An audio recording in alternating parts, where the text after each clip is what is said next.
Hey everyone, Brian here. I know it's been a while since I really posted a video.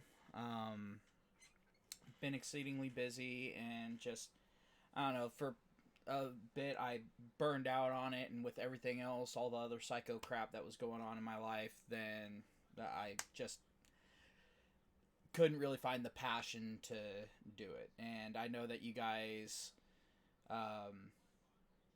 don't like my lower energy videos, we'll say. But I wanted to go ahead and maybe start posting every once in a while again, just to for the fun of it, for the hell of it, and if anyone learns something or if it triggers uh, some thought that you wouldn't typically have, then hell yeah, I'm all for it. I mean, that's what this channel's been about the whole time, anyway. Um, but I know that some people were wanting me to go ahead and give kind of an in-depth analysis on the whole presidential race at this point. And in all honesty, I don't really have too much new to add. But what I am looking at is all the crap that's going on in this country. Now, when it comes down to uh, what I'm seeing, like, I've always known that humans have been fairly greedy in our nature, and that's understandable. We're living things, every living thing has some level of greed to it. But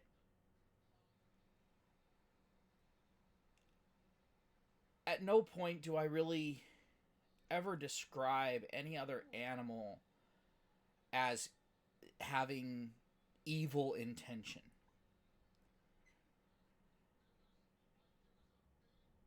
And I rarely use the term evil. The reason why I don't do it is because that's reserved for something that's beyond abhorrent. Um, However, in this country, we're seeing the rise of what I can only describe as full-fledged evil intent with a dominating hatred weaved into it. You can hate something or even hate someone and still not be evil.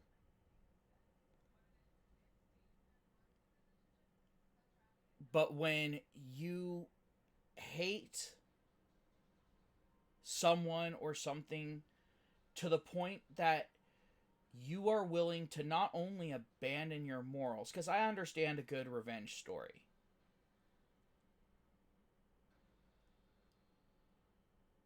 I mean, a lot of our best artworks have been, that of, depicting um, what some call righteous revenge.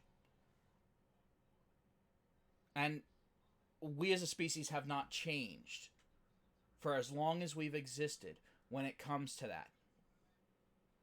We understand that if you wrong someone enough, then they're very quickly going to, at least in most cases, they will then dedicate their life to making your life as miserable as you've made theirs, if not worse.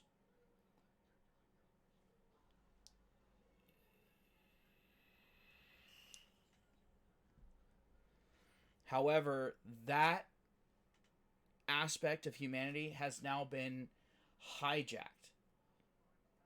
That part of us being human is being hijacked uh, in what the media tries to call a small amount of people, but a small amount of people can cause quite the bit of difference. For reference, look up the story of the 300.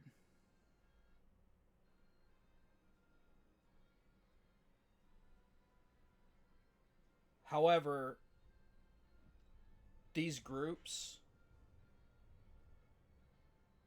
such as Black Lives Matter, Antifa, and all the little, basically subsidiary groups of these, what they are doing, I can only describe as evil. Because, yes, they're sowing division. They're sowing division through lies. But it's not everyone involved that is necessarily evil. You've got people that are all worked up and that sort of thing because they think the most horrendous atrocities are being committed, while they're the ones committing the most horrendous atrocities going on. Those are useful idiots. And there's no excuse for their actions, and I believe that they need to be thrown under the bus just as much as the people leading the groups. But the leaders of the groups are the ones that are truly evil.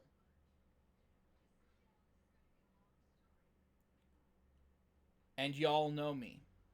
I'm not much of one for passing judgment.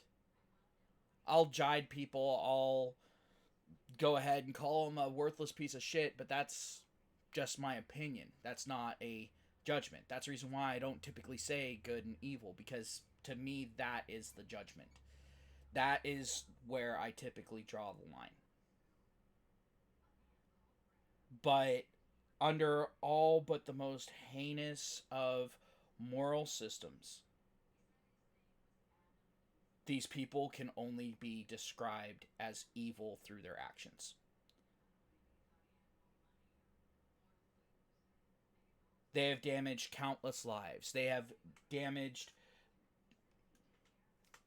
untold numbers of property damage. Like, and honestly, the property damage is the least of the concerns.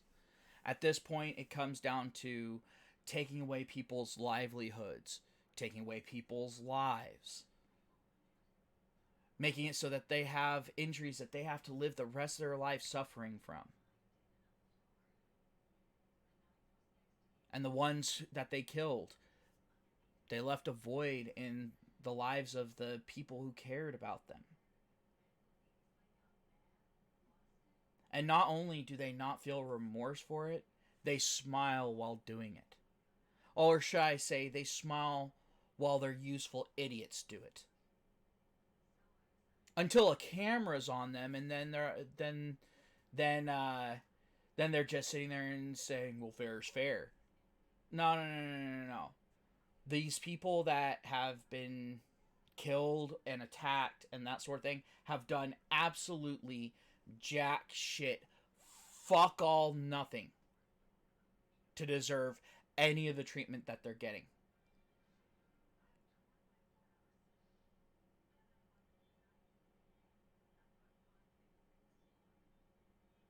And it's not just physical harm that they're bringing. It's mental harm. I'm not going to say emotional harm, because I really don't see too much in value in bitching about emotional harm, because at that point that comes down to your strength of character. Each person's going to experience that different. However, mental harm, I'm talking on a grand scale. I'm not talking about on the individual.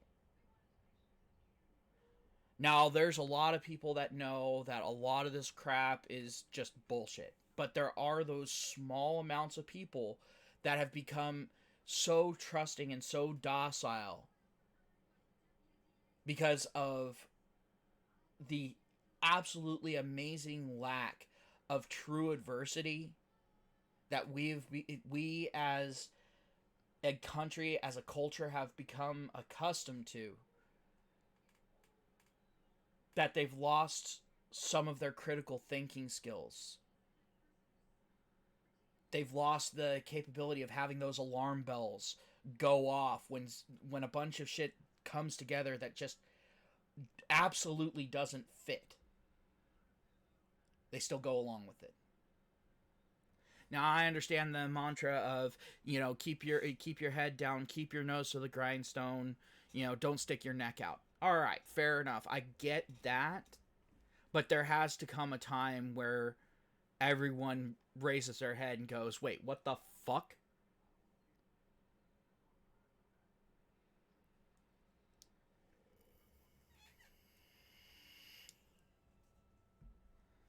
Because we're now seeing the fruits of that mentality of, oh, just go along with it.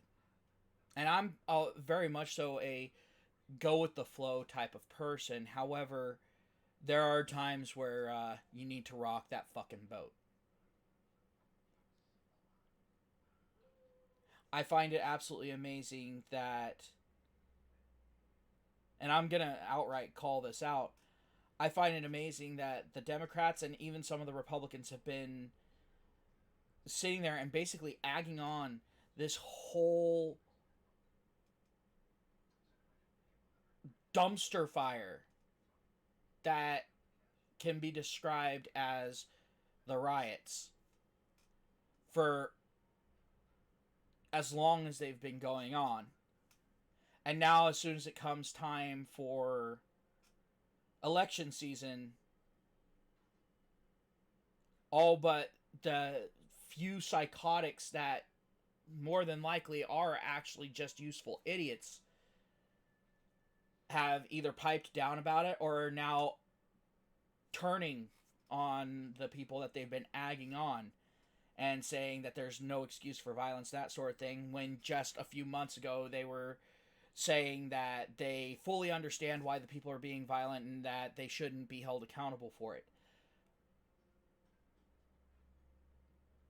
But now they're trying to use the arguments of the calm and the rational. Trying to get the calm and rational vote, because regardless of what people may think, the majority of the United States is just hardworking people that aren't suffering from maladies of mental illness.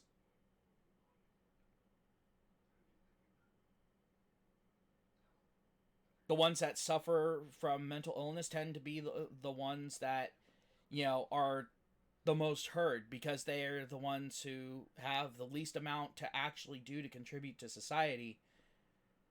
Yet, they also tend to be very loud and, well, let's just say this.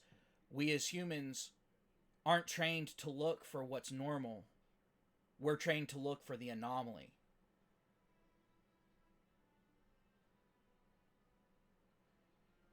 When things are going according to plan, no one bats an eye.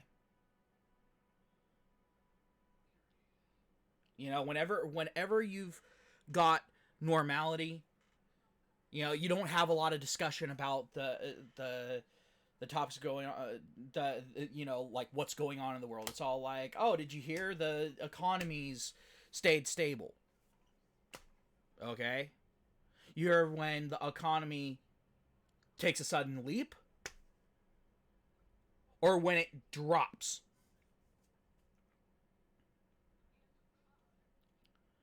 Same with crime rates. Everyone expects there to be a certain rate of crime, but if it's super low, questions start getting asked. When it's super high, questions start getting asked.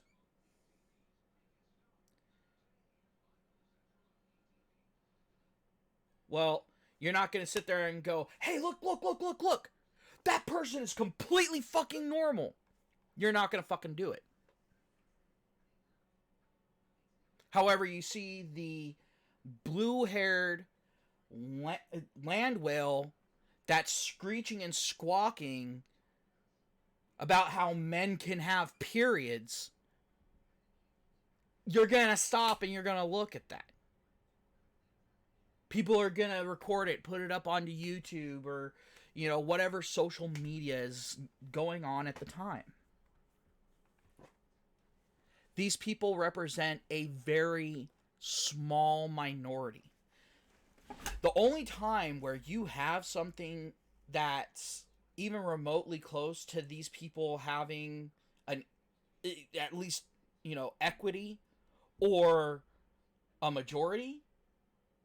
The only time you're going to have that is in colleges, and that's just because of the sheer amount of staff that tends to be the result of that fucking thought pattern. Because that thought pattern self-propagates. Have you ever wondered why freedom of speech is... It seems like it's always under attack? The reason why it's always under attack is because the mantras, mentalities, and belief systems that do not like it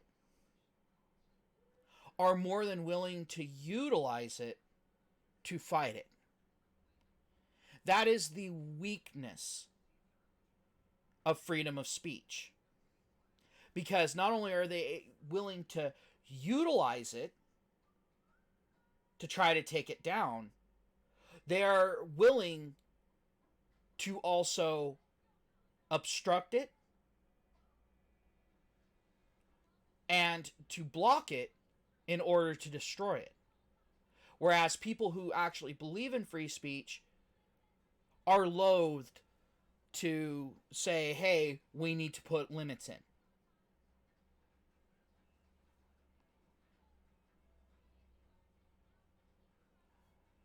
That is the inherent weakness in the freedom of speech argument. And unfortunately, it's not really solvable. Because you have people that say that they're free speech absolutists, that any and all speech should be allowed. I believe if you're making the free speech argument that there should only be one limitation that all of y'all should agree on. And that is anyone who suggests that freedom of speech be curtailed for any reason, they're done. That should be the only limitation on freedom of speech.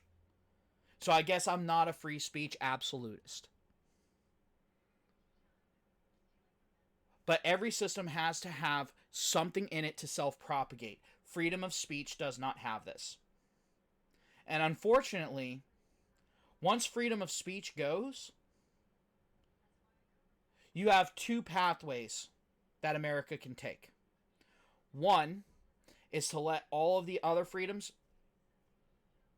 at a faster and faster pace get eroded away. Or you have the Second Amendment. So either we truly do become a fascist police state,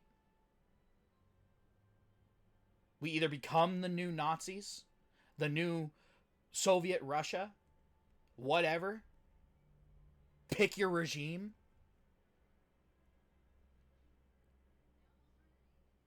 except better armed than any of the others, with a ready-made superpower of a military.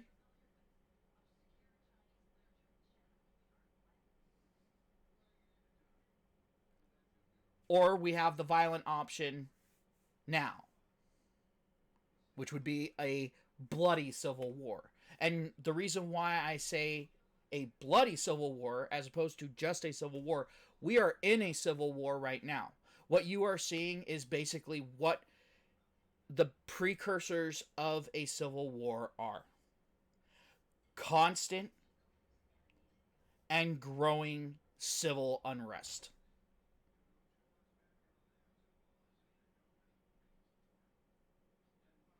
That is what the left is doing at this point.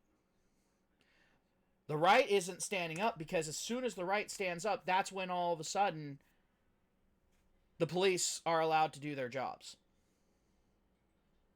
And the police just want to do their jobs. And they tend to be on the right.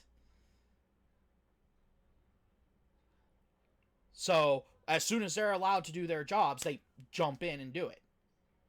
Not seeing that they're only doing half of their job. or thinking, well, that's above my pay grade to argue. Now, I back the men and women in blue. I do. I I got your six all the time. But at this point, you have to have the population six.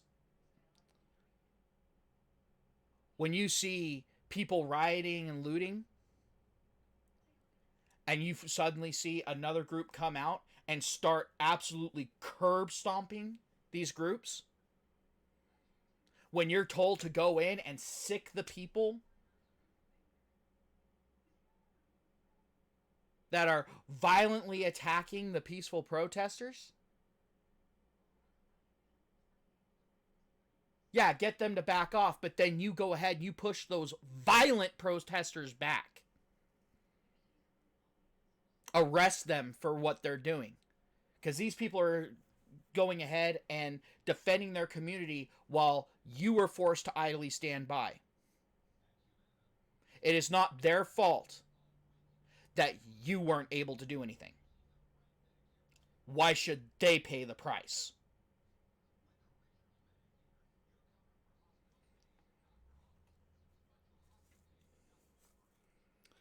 Like I said before, humans tend to be greedy creatures. Well, part of that greed is us not wanting all of our shit stolen, burned, and then us being beaten, battered, and then shot out in the middle of the street.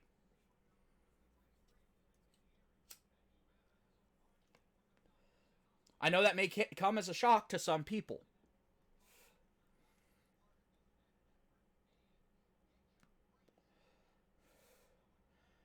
But the Huns were the bad guys. And that's the actions that they took when they took over a village.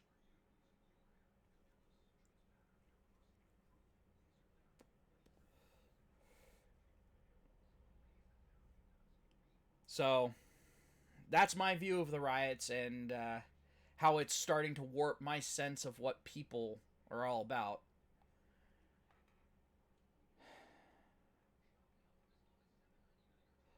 Now, on to something that, in comparison to that, may seem to be lesser, but I find it to be a much more pressing and important matter.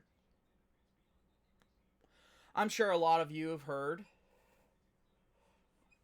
of the bullshit that Netflix pulled by publishing a movie called Cuties.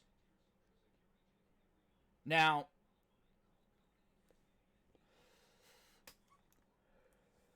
I'm going to go out of my way to say that all of the people involved in shooting that movie, and I mean every single one,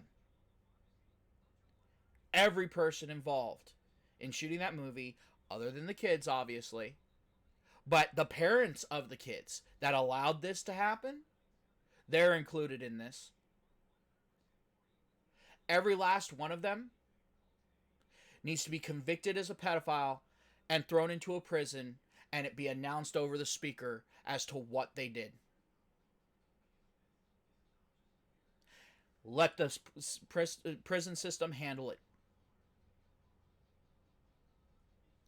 Now, there are going to be some people that are all like, well, why are you announcing it over the speaker? Motherfucker, look at what happens to pedophiles in prison.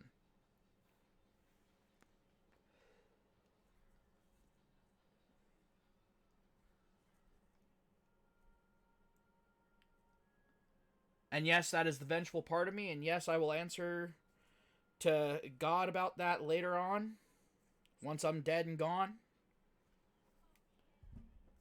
But I don't care. That's one I'm willing to take on 100%. That's a quote unquote judgmental tarnish on my soul, as the Catholics like to say, that I will not rub off. I will not apologize to anyone, not even God, for that.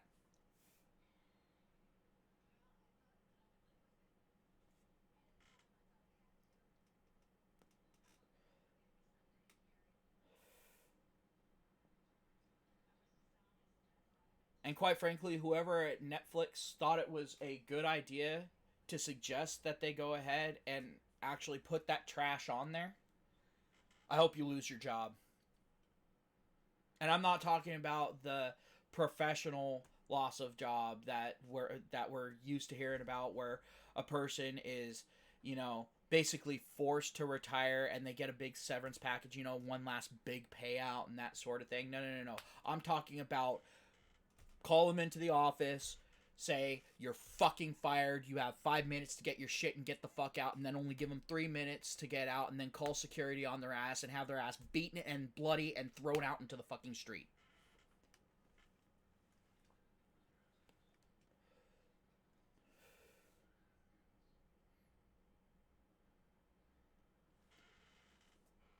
You all know my thought on pedophiles. Quite frankly, I think that with pedophiles, it should always be open hunting season. And I believe that every city, you go out, you hunt yourself a pedophile, you go ahead and turn said pedophile in, you should get a damn reward. Just like in an area where the deer population gets out of control and the city pays you to go out and shoot whatever deer you see, you bring it in and you get, 10, 20 bucks, whatever, as a reward. Yeah. But that should be pedophiles at all times, because even one pedophile is one too many.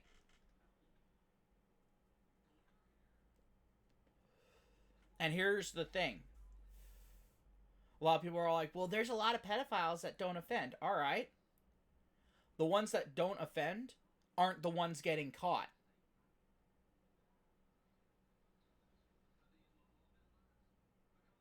They have nothing to worry about. Now, I understand that some people get, short circuits going on in the brain. Understand it. I'm not a monster. What a monster is someone who goes out and fucks a child.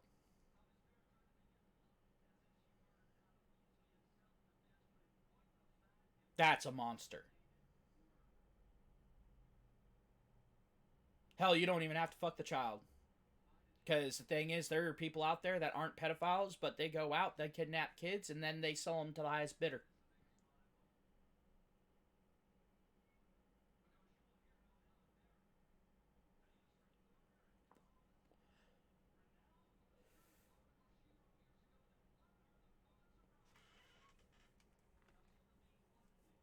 Now, I'm one of those people that truly believes that if you are caught being part of a ring that has been selling or renting children, that once you are found guilty, you get one retrial, must be done within a year. And if you are still found to be guilty, if nothing changes, after that second trial, you are taken out into the public square and you are drawn and quartered.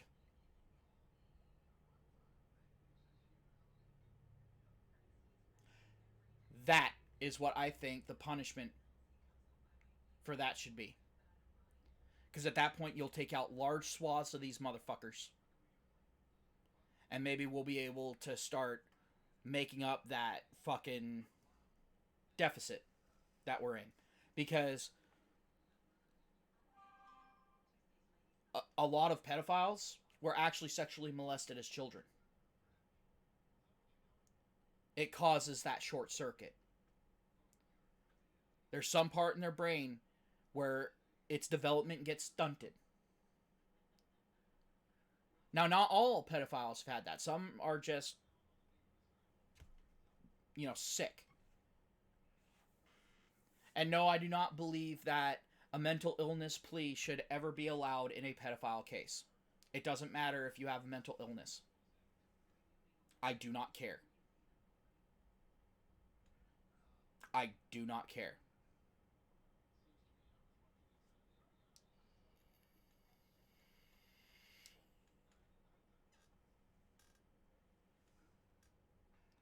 Because protecting a child from that is much more important than protecting a defect.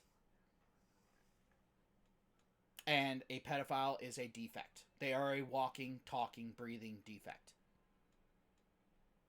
I'm not even going to say a missed abortion opportunity because, no.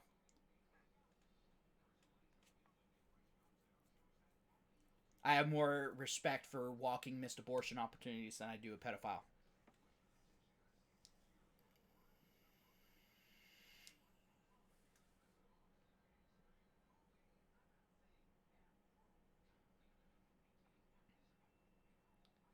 And I know that this sounds harsh, but those who have viewed my channel in the past, who've listened to my rants, who have watched my live streams, understand how harsh of a person I truly can be. And this is me being as metered as I can be in this discussion.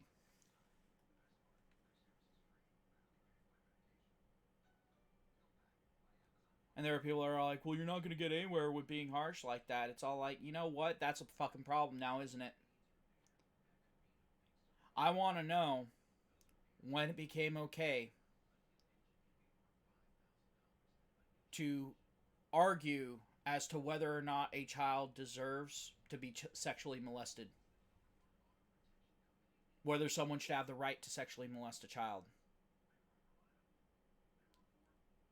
What brought us to that point?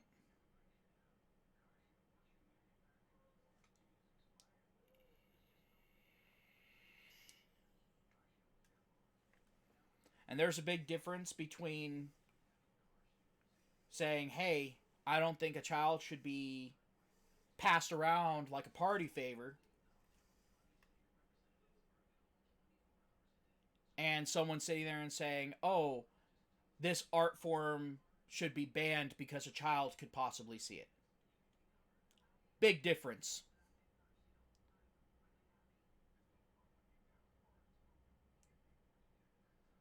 If a child sees something that they're not supposed to see because they were somewhere that they weren't supposed to be, well, that responsibility lies with their guardian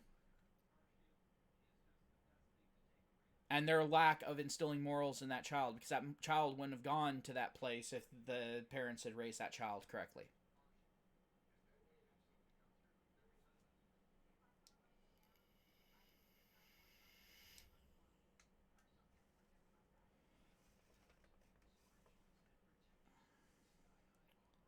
But a lot of the people that use the think of the children argument unironically in the past are now the ones sitting there and trying to say, oh, it's perfectly fine to show children straight up pornography in a sex education class when they're in grade school.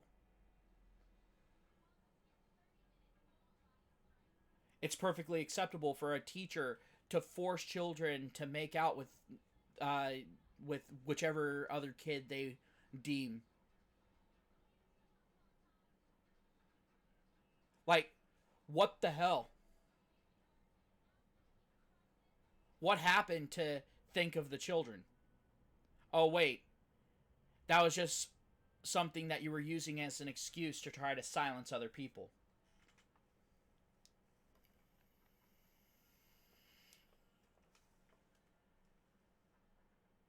Funny how that works. See me, my standards stay the same. When it comes down to a child not supposing to be somewhere, but them being there anyway, to a certain degree, whatever happens, happens. Life lesson in action right there.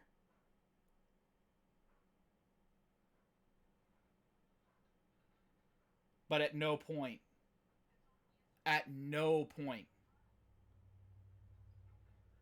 should anyone be able to try to argue that a grown-ass adult taking sexual advantage of a child is okay. At no fucking point should that argument ever be made in earnest.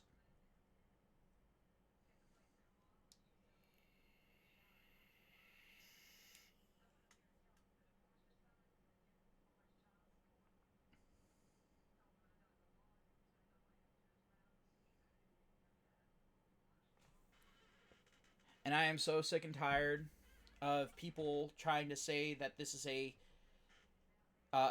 sexual orientation. It's not a sexual orientation. It's a mental defect. And one that happens to be contagious to the victim.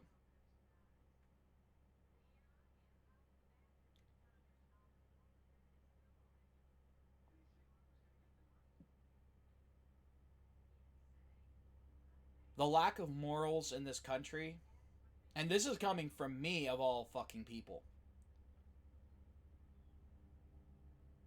The lack of morals in this country,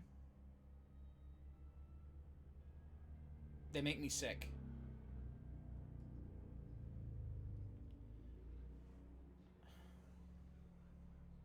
But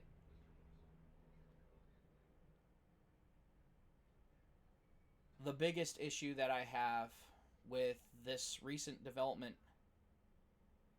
is that not only are there lack of morals on display, but now they're trying to make it the new norm. And they're doing so by once again trying to say, oh, women's rights. Yes, that was the argument that was used to justify cuties. They tried to say it was nothing more than a story of young women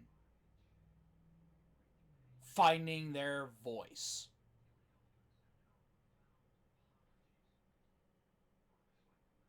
That was the argument that was fucking used to justify basically soft core child pornography.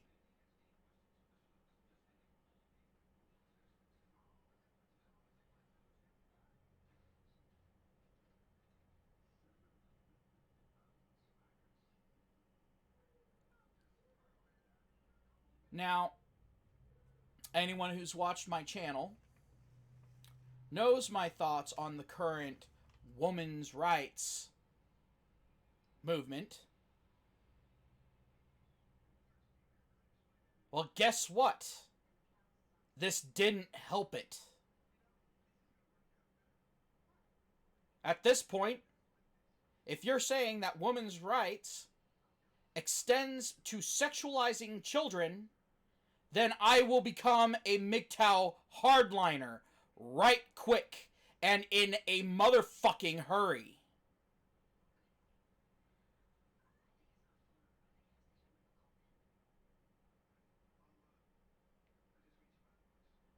I shit you not.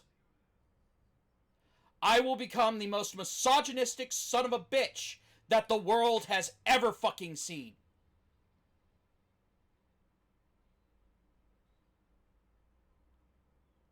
And to any women watching this, because I know that there are more than a few that will see it, it is up to you to put a stop to this before the men have to step up and do the fucking job. You won't like the result.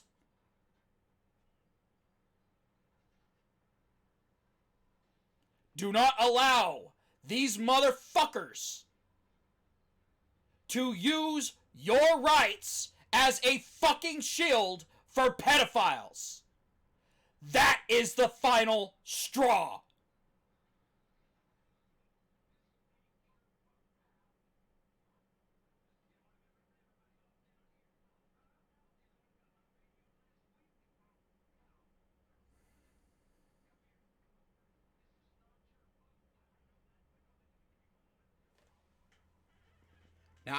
up to this point, I have been one of the few MGTOW to argue that women, since they are now out working, since they are now paying taxes, should at least have some say. I'm also one of the MGTOWs that argues that if they want to vote, they should have to register for the draft, just like a fucking man. But at this point, that's not much of a fucking threat, because what are the odds of an actual draft happening?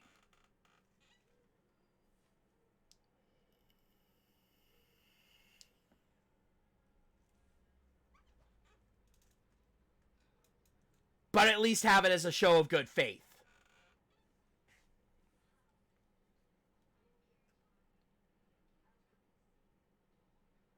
But if women are gonna feel free to put their wants above the needs of children, maybe it's time they get a harsh fucking reminder of the job that nature gave to men.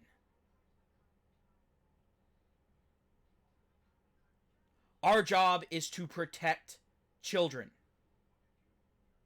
Yes, to protect women, but primarily children. We protect children by protecting women.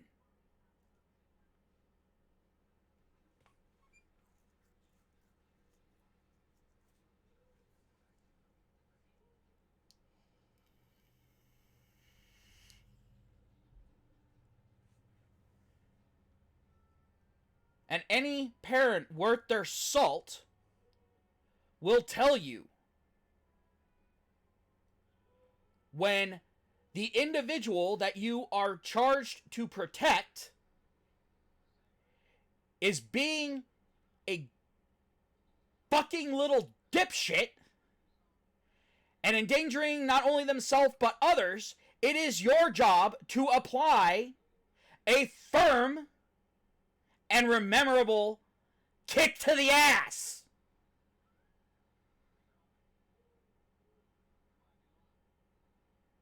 So women, you keep talking about how strong you fucking are. Use that fucking strength to tell these motherfuckers to fuck off. Because if you don't actually have at least that level of strength, then you are not strong enough for the rights that you are being afforded. You are a detriment at that point.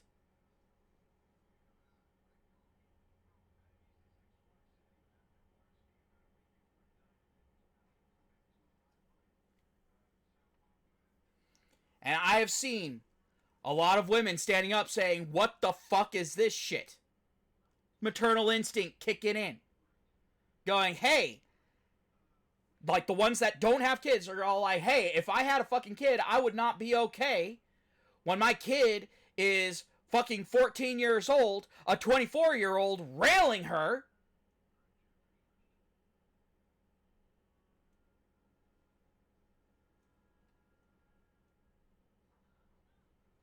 And then the ones who do have kids that are sitting there and saying, someone does that to my fucking child, I don't care what the law says, I'm gonna fucking shoot them. To those women, I applaud you. You should still be able to tick the boxes when it comes to election day. Fine. The ones that are sitting there and saying, well, they're saying it's a sexuality.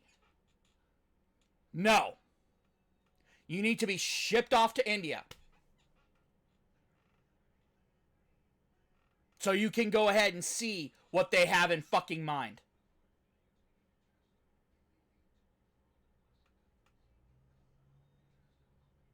It's not a sexual orientation. It's sick, it's twisted, and it is actively harmful to each generation in higher and higher numbers.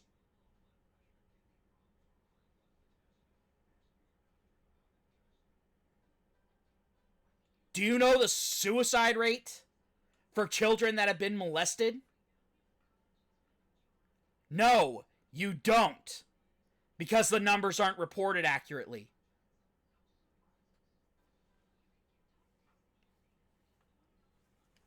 There's no way to track it. Not with any sense whatsoever of having the full details.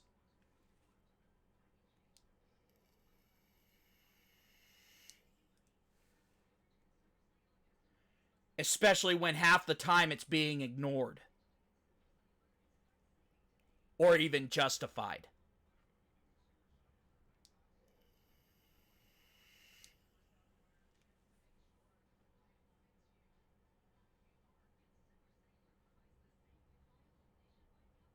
There's a reason why I refuse to trust a woman enough for me to get involved in her with anything more than a high.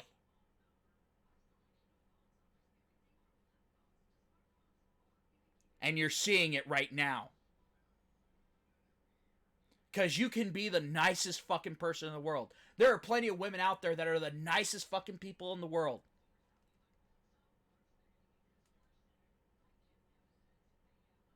But even if you're the nicest fucking person in the world, if I get involved with you and you're a fucking lemming, you're gonna drag my ass in with you.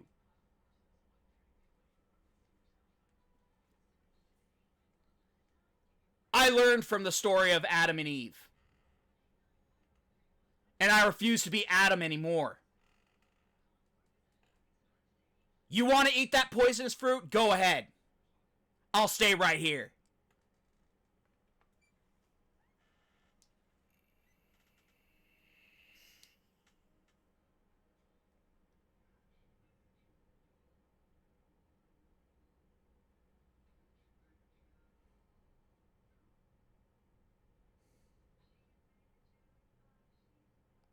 I've never understood it. Not once have I understood. Why is it that whenever we finally start getting towards truly peaceful times, as close as we have been, why is it that people then feel the need to push the fucking envelope?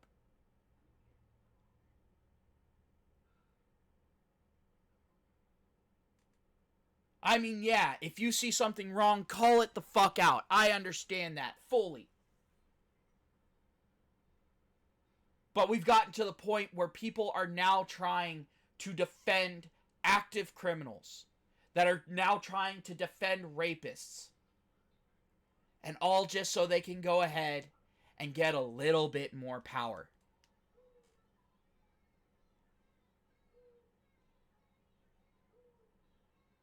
All the while serving the people that are in the most position of power. What the fuck? If you want to rage against the machine, go ahead and rage against the machine.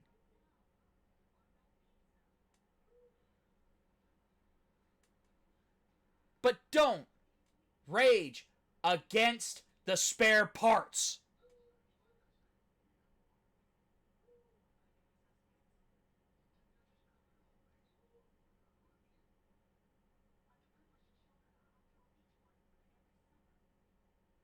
The only people that are getting hurt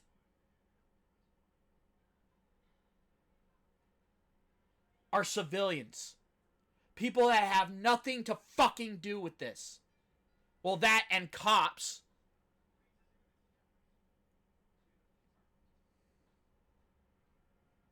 But like everyone says, a cop understands the risks when they sign up for the job. Don't get me wrong. Situations like those two cops that were sitting in their car and just got shot in the fucking head by a fucking coward. No, that's not what they signed up for. And no, there's no excuse for it. And yes, that motherfucker needs to fry.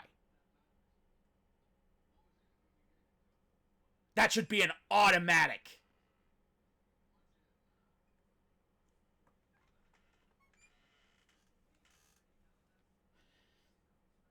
But someone just walking down the street suddenly getting jumped by a mob of people because of the color of their fucking skin? Or because of a hat that they're wearing? Or a shirt that they're wearing? Or maybe just because they were in the wrong place at the wrong time and they refused to capitulate.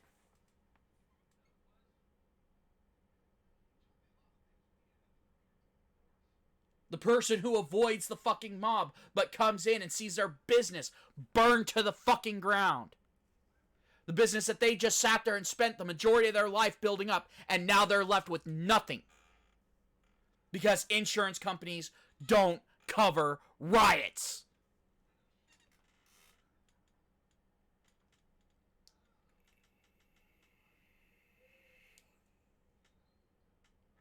And then those people and their families having to listen to these motherfucking spineless little fucking fat ass little fucking guppy fish or skinny little white bitch fucking mayors saying, "Oh, I'm so proud of the fucking protesters." No, you need to be dragged out of your office and beaten out in the street.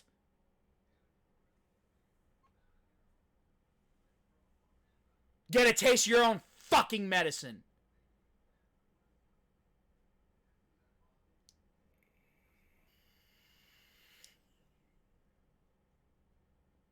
Quite frankly, at this point, any security firm needs to tell these fucking mayors and shit in these fucking cities to go fuck themselves. That no, they won't provide security. They're on their fucking own.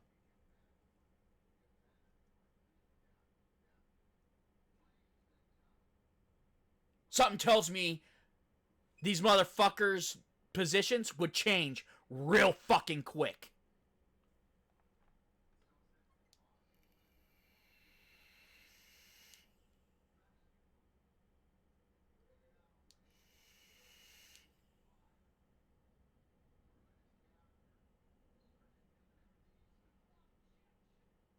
And quite frankly, I think chief of police should be an elected position by the people. Same as the sheriff.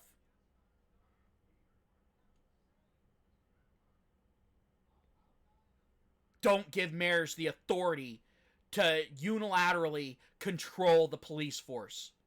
That's too much power for one person to have.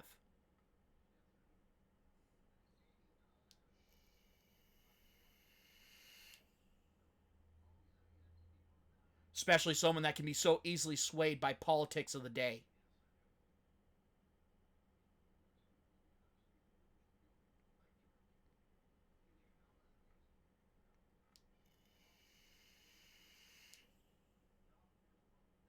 And everyone's trying to blame Trump for this. How is this Trump's fault? He told every last one of these mayors that he was willing to come in and help them. And the mayors told him to go fuck himself. For months. Donald Trump respected their wishes. But if he'd come in without their fucking position, then it would have been spun as a federal takeover. And don't sit there and say, "Oh, that's just fucking conjecture. That's just you sitting there and making that shit up." No, because when the feds came in to protect federal buildings and nothing else, that's how it was spun. Imagine if they had come in and squashed the fucking riots. Imagine those reports.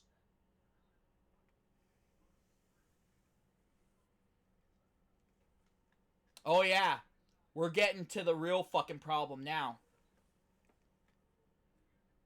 Because these mayors, these politicians, these sleazeballs from these underground fucking criminal organizations, none of them would even stand a motherfucking chance of being able to gain this much fucking power if it wasn't for one organization that I am outright calling traitorous and criminal at this point. And that is the mainstream media.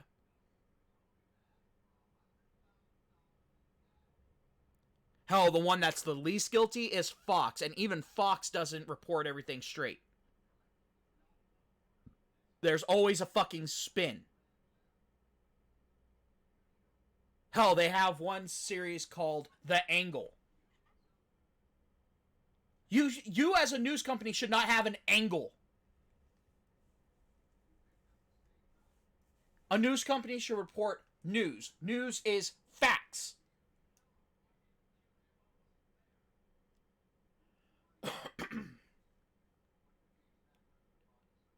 An opinion piece should never be associated with a news segment. I mean, yeah, in a magazine or whatever, go for it, whatever. Because that's for entertainment. News should never be considered entertainment.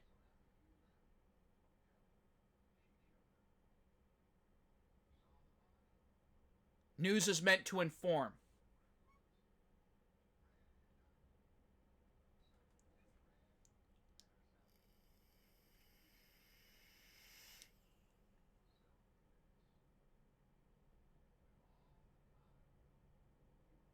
And for anyone who's sitting there and wondering what the hell I'm talking about, let me put it to you this way. At no point on a news station should there be a panel of people talking where everyone but one person is of a particular political bent. At no point should that happen. It should always be even. So that way you don't have the scales tipped. So you can actually have a real discussion or debate. Hell, I'm fine with debates being held on news channels. Because at that point, yeah, there's going to be emotion thrown in there and there's going to be conjecture and so on and so forth. Fine. But the people that tend to win debates are the ones that tend to have the facts on their side and are able to bring the facts to light in the most relatable way.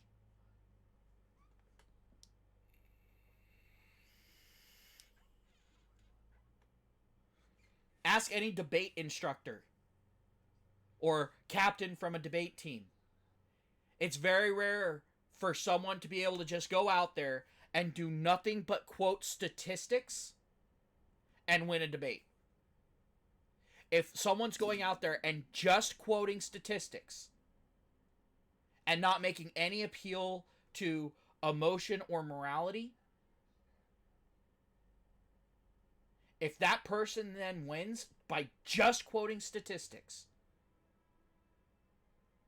then their opponent never had a valid argument to begin with, not even for the basis of where they ended up.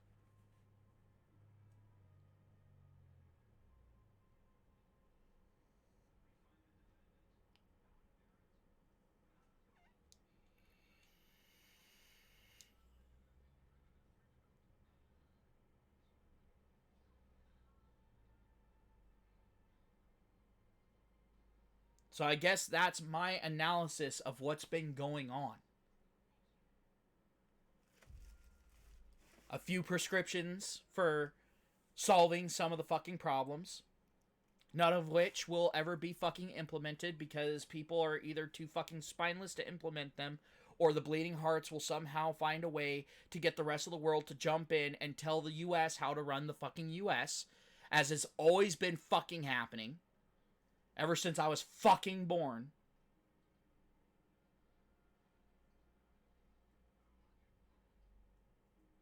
But people are so afraid of Russian interference. It's all like, dude, other countries have been interfering in our politics for centuries.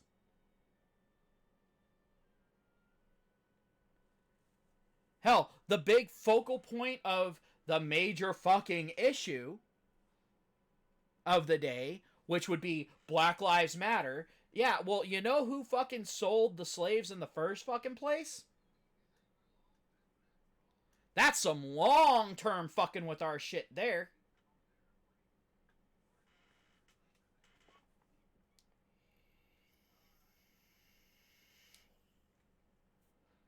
But let me go ahead and tell you this right now.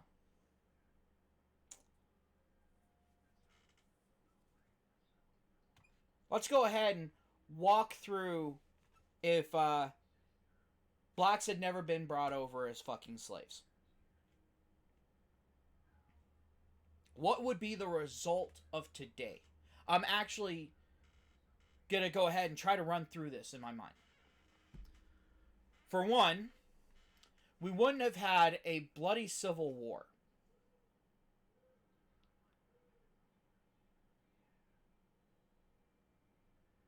Or if we did, it would have been done and over with at that point. The reason why we have such a major issue right now, and I'm going to back this up with, yes, anecdotal evidence, but some strong anecdotal evidence. The reason why we have such a major issue with the situation right now actually isn't the color of someone's skin. It's because the people that were brought over from Africa, after several generations, fused the culture that their parents or grandparents or whatever had, however many generations. Because the thing is, after a few generations, culture tends to get muddled with whatever's also around. Cultures tend to intermingle to some degree. None of the cultures that we have today are the same cultures that we had 200 years ago. Not a single fucking one. Are there traditions? Yes, but the cultures have changed drastically. Unless they're an isolationist culture. But what ended up happening was suddenly these people who were in the middle of a transition were suddenly told, oh, you get to do whatever. Oh, okay. But then whenever they tried to do whatever, there was still limitations. And that's going to fuck with anyone. That's going to fuck with any culture. Well, this bred resentment on both sides. Well, now, even with all the steps that we've made, every step that we took, all the progress that we've made, and I'm going to say progress, but the thing is we, again, just like with women's rights, we overshot the mark. And again, just like with women's rights, we moved too fast. Because anyone will tell you that someone just suddenly thrown from never having to make decisions on their own, being suddenly thrown into a situation where every decision is theirs alone to make, it doesn't end well. And now remember, we're talking about a multi-generational problem that within the course of one or two generations suddenly got that treatment. This isn't good. Because just like whites have their own issues in their own communities, take a look at black communities. What are the prominent issues in black communities? One, fatherless homes. That's one of the biggest fucking issues. But the white community's catching on up! Because of limp dick motherfucking old, rickety, stupid, addle-brained motherfucking politicians passing more and more laws rewarding women for kicking men out of the house by force of gun, using the fucking police, and separating men from their children, backed by a system that is rigged to take men's rights away when it comes to raising children.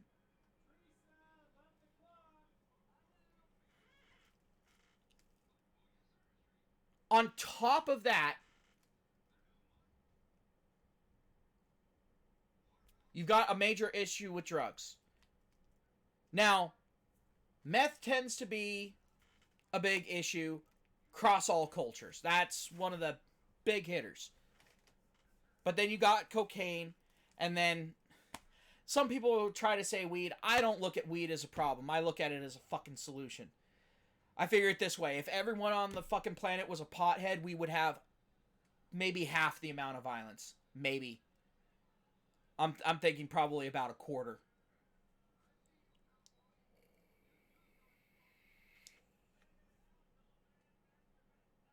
But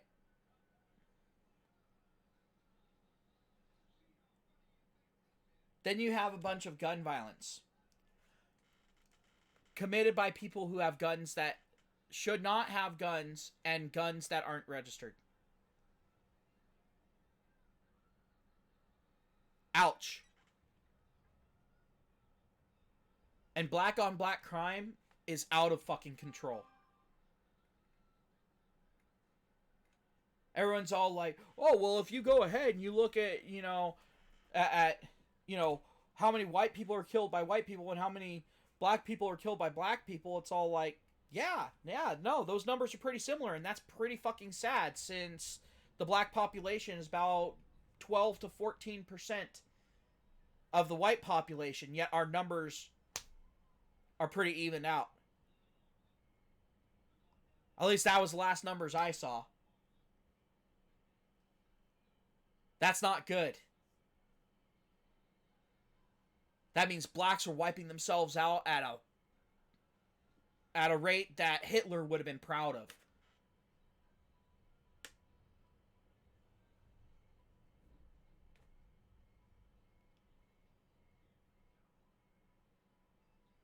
It's sad.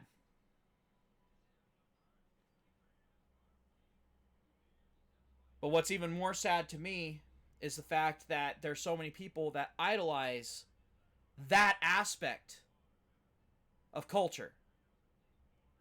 Thug culture. Here's a wake-up call. The thugs die early. They tend to not die good deaths. And quite frankly, there's a lot of people that absolutely fucking hate their guts. And not out of jealousy, but out of sheer hatred because of mistreatment. That is a part of thug culture.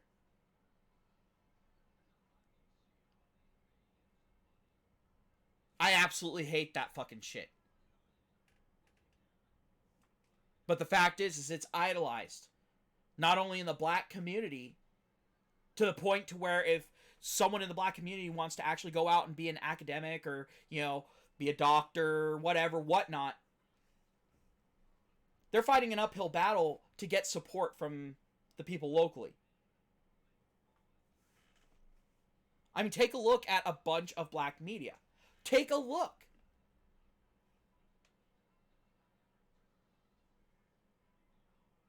The black culture is one of the few fucking cultures that has actually been allowed to go ahead and actually fully racially discriminate.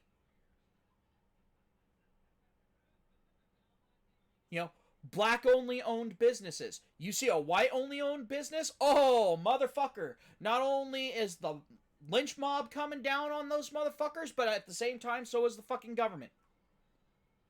Government says, oh no, you have to hire this many people that have this skin color. Fuck off. Quite frankly, I think it's stupid to hire someone off of skin color, but I think if one race gets to go ahead and do it, every race should be able to get to go ahead and do it. Just saying. And I seem to remember that same argument being used in a very different time period.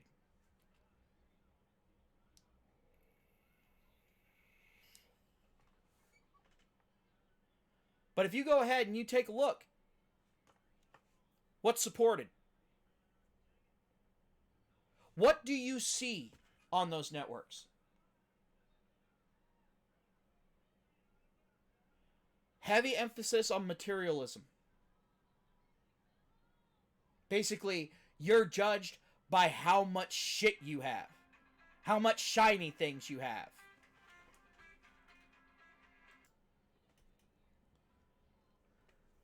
Another big one is hypersexualization. Now, every media has a lot of sexualization in it. Black media takes it to a whole new fucking level. But then above that, if you look at Mexican commercials, yeah, Gabriel Iglesias wasn't fucking joking. But, I mean, we're talking everything from, you know, music videos to regular fucking TV shows, comedies, everything. Hypersexualization. Which, quite frankly, is very irresponsible for black men, considering the risks that are involved. Because, I mean, just being a guy and being sexually active is dangerous enough as it is. But for a black man, well, damn, dude, that's the same as playing Russian roulette with, you know, 6 rounds in. It's just fucking suicide.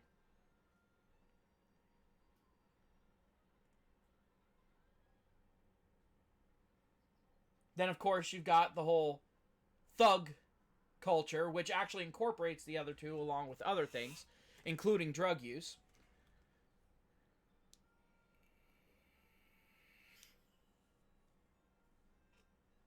Going out and doing horrible shit and then trying to sit there and blame everyone else in society and all that instead of taking responsibility for your own poor life decisions and actions. Well, that's fucking bullshit, and I can now definitely see where, you know, this whole, oh, yeah, he may have been a criminal, but he didn't deserve to die mentality came from. Even though he, you know, was being fucking violent at the time, was violent towards the police, resisted arrest, and pulled a fucking weapon or reached for a police officer's weapon and then ended up dead. But yeah, no, he was just an innocent little boy. No. No.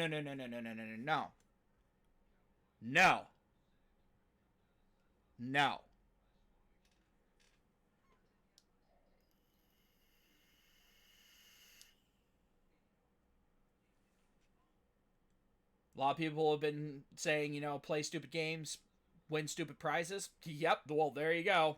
You played the stupidest of games and won the stupidest of prizes.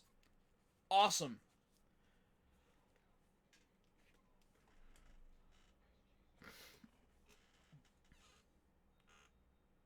But then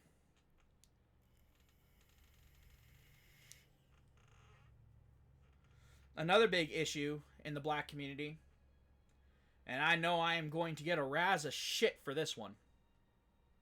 I already see it coming.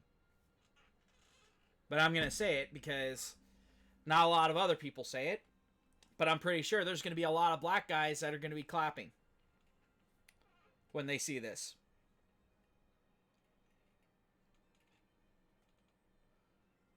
A lot of the women in the black community, and I'm not saying all, but there's a lot, are out of motherfucking control. And when I say out of fucking control, I mean completely out of control, embodying the worst parts of femininity. And embodying the worst parts of masculinity. We're talking hyper-aggressive, which would be from the masculinity point. But then also at the same time, a lot of black women, the ones that tend to have the biggest issues, you're either going to have them on two sides of the fucking spectrum. Either you're going to have the much larger black women, or you're going to have the super skinny twiggy bitch black woman, where all the fat she has is on her chest and in her ass.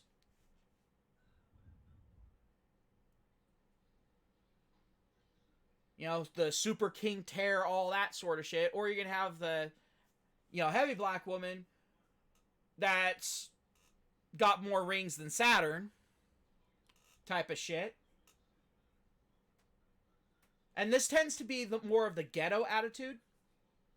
But unfortunately, that ghetto attitude is being mimicked by people who aren't ghetto because they think it's cool and that's the way to fucking act.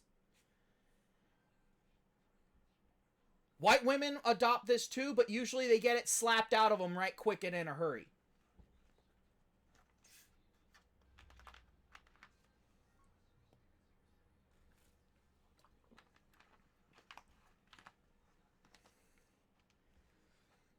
White women have their own set of issues, which I will get into. But, so you combine those factors. So you've got the skinnier one, which isn't really going to cause too much damage, or so she thinks, so she tends to use weapons. And then you've got the big black woman, which knows she can cause damage, she just doesn't give a fuck.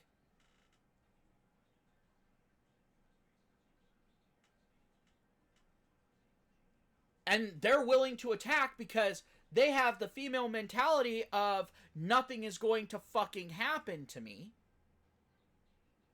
And so you see them going off on people in ways that if a man was to even do 1/8 of that, the cops would have been called, the police helicopter would have shown up, and they would have sniped his ass from half a mile away. If a man went off even 1/8 as much as that. Now, men are stronger than women, pound for pound. Yes. But there is a fucking limit.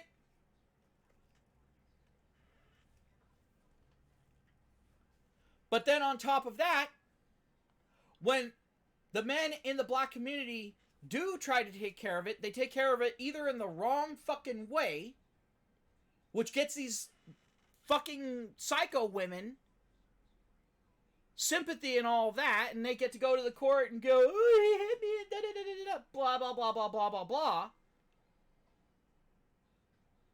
And I can't blame the black guys that sit there and when that finally fucking happens, they go, well, what do you have to say for yourself? It's all like, she fucking deserved it. Those guys I fucking applaud because I agree. Again, play stupid games, get stupid prizes.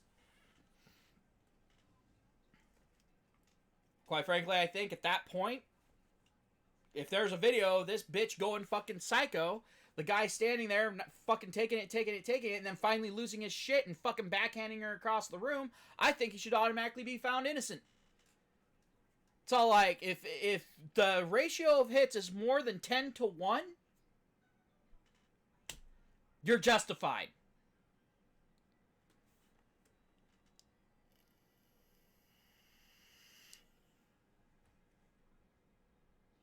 But that's my opinion. But then on top of that, you have the heavily materialistic bullshit, which leads to black women tending to be even more prone to monkey branching than white chicks. It's funny because you see, you know, Stepford Wives and all that, and it's all white chicks pretty much. When the most monkey branching you see tends to be in the black community in the ghetto.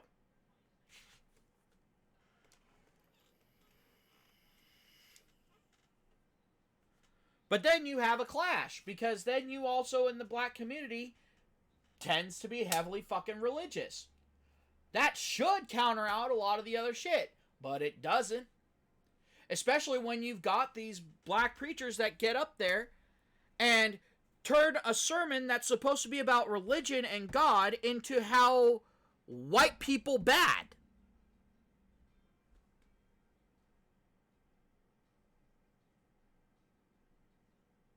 It's the black version of a KKK meeting at that point.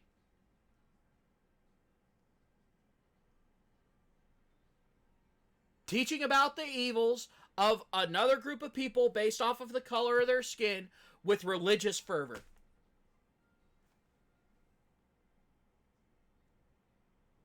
Tell me I'm wrong.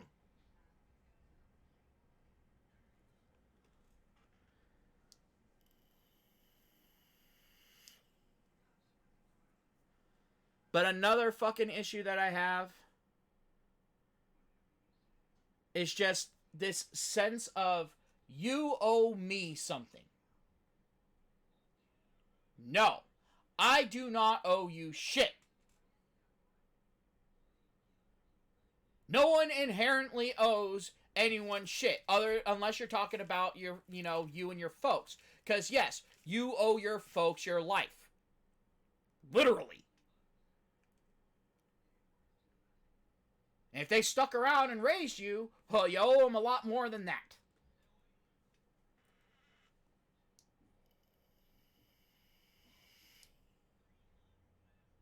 And if they stuck around and raised you right, you're gonna know that you owe them more than your life.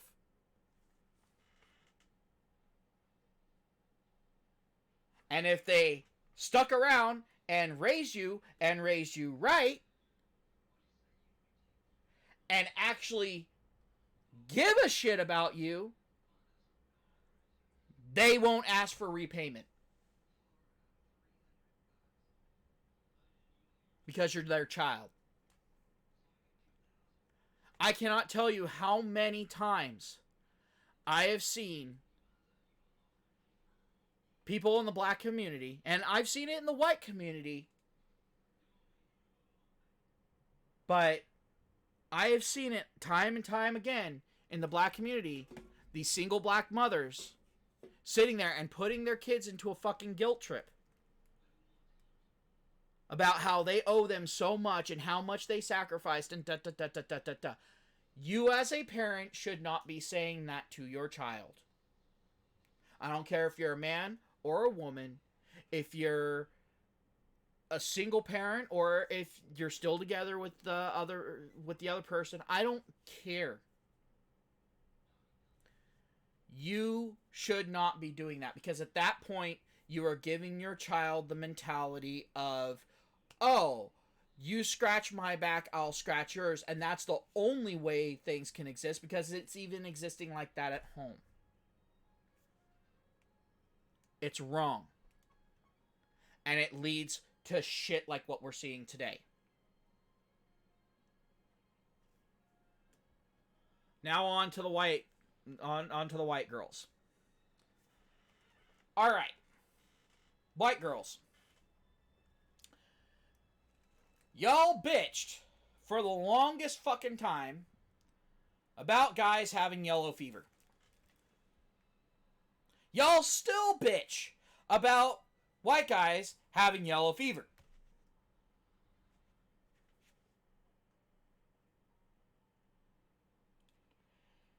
Yet you're fine with, just after getting done bitching about that, saying that a white guy doesn't compare to a black guy.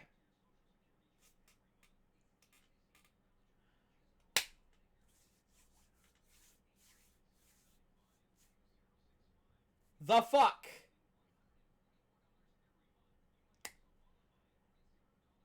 Either both of them are wrong or neither of them's wrong. And you can go ahead, you can go off and have fun with that whole shebang.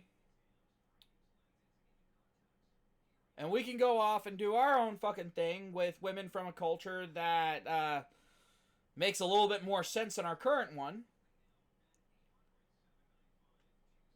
And as it still recognizes the difference between men and women. Or you can stop with the double standards. Oh, and I think it's also funny that women say that men are only physically attracted to women and that sort of thing, yet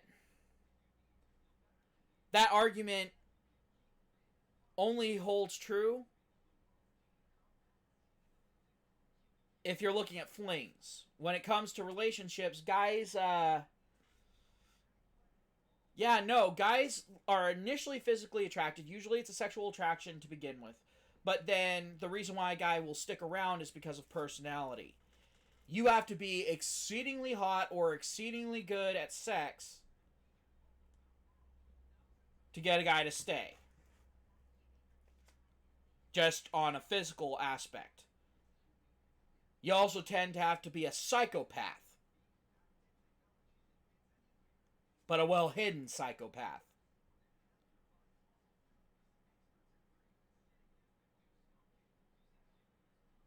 And don't get me wrong, there are guys that are fucking psychos too.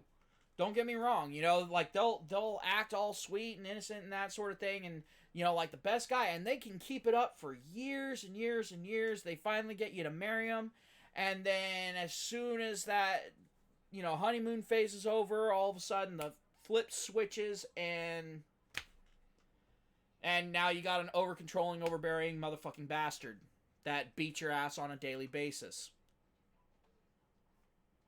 I get that. But do you know how common it is for women to mentally and emotionally destroy a man on a daily basis and have no fucking clue that she's doing it? I'm going to say about 90% of women. Because women are like, oh, it's little things, it's the little things. You think those little snide comments that you make constantly whenever you're pissy at something else and you take it out on your man, you think those don't stick in our fucking head? We just don't have time to say shit about it. We don't have time to sit there and boo-hoo like you do.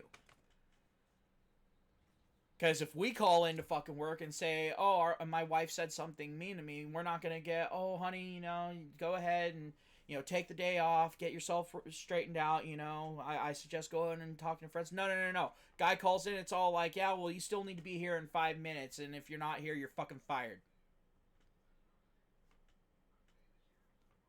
So we then get to go ahead and go to work, get our body physically fucking destroyed along with our fucking soul, because now we've got all that fucking shit on our mind the whole time while we're going through physical pain just to match our fucking emotional pain now.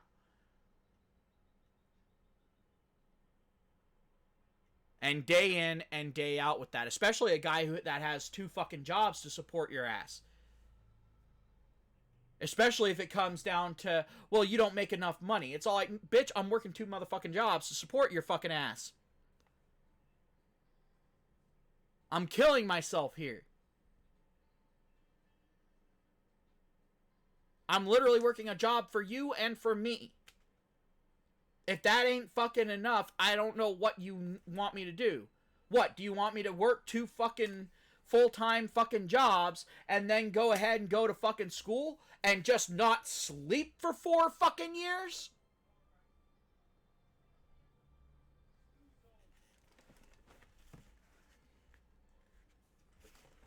It's like, if so, you need to find some way to turn sheer unmitigated misery into biofuel for me to fucking use that whole time. You figure that out, then you get that from me. Until then, shut the fuck up.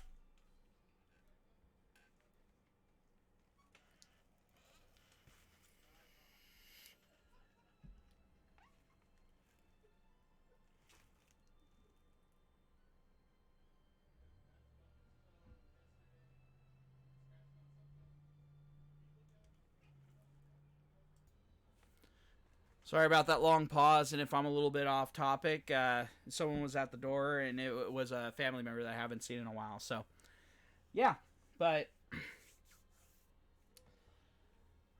yeah, but another issue that white chicks have had in the past, or should I say, that they have now. One second. Like I was saying, if but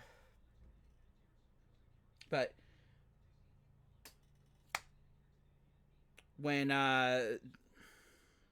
oh yeah, sorry about that. Trying to regain my thought, got interrupted yet again for no fucking reason. All right, women who have been raised in this current environment, or should I say not current environment, but the environment that led up to this one, we are now getting fucking Karens. So, you've got kind of a baseline with Karens as to what has caused this problem, and it's over meddling. Now, I understand, if you're walking down the street and you see something wrong, sitting there and trying to do the right thing. All right, I get it. Trying to avert tragedy, whatever, whatnot. Fine. I'm sure absolutely no one in their right mind is going to hold that too much against you. However, when you meddle in the most minute details of someone's fucking life, when it's not actually really affecting you in any way, shape, or form, then there's a fucking problem. Well, here's the thing.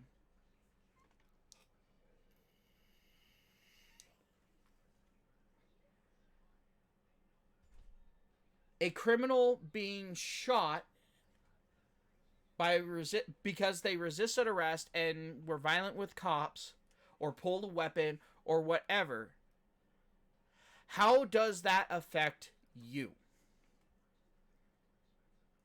And I'm saying this to pretty much every fucking race, because if you look at Black Lives Matter, actually very few of the people in black that are out there, doing the rioting and all that sort of thing, and, and screaming all this fucking crazy ass bullshit, very few of them are black.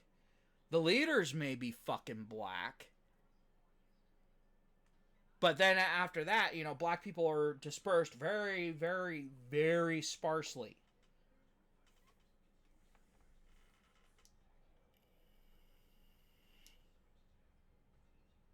So,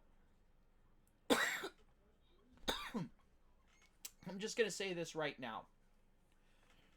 For those people in Black Lives Matter or Antifa that are sitting there and saying, oh, white people are so bad and that sort of thing, no, people like you are bad. White people like you are bad. Black people like you are bad. Anyone who judges anyone based off of fucking skin color and attributes certain actions, morals, or lack thereof to a person based off of skin color is a worthless piece of shit. And you have no fucking place in a free society. Because we've seen what happens when you open your fucking mouth. It causes nothing but chaos.